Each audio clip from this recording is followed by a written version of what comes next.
hot, too hot. Turn on the air conditioner quickly. Stop! Do you wanna die?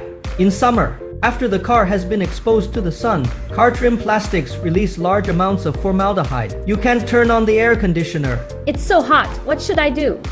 Let me teach you a trick that will make you want to wear a cotton padded jacket in the car. First, open the passenger window fully. Then open and close the left front door back and forth 8 times. This is based on the principle of bellows. Make the temperature inside and outside the car consistent quickly. Come on, get in the car and feel it. It's indeed much cooler. Of course. What's next? I'll teach you. First, turn on the air conditioner. Adjust the air volume to the maximum. Open the outer loop.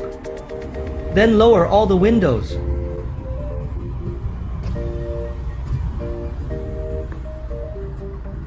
After 1 minute, let's adjust the air volume to moderate. Then open the inner loop. Close all the windows.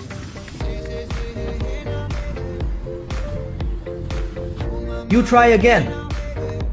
Hey, this air conditioner has already started to freeze my hands. Of course. Have you learned it? Is it particularly practical? Follow me to learn more about cars.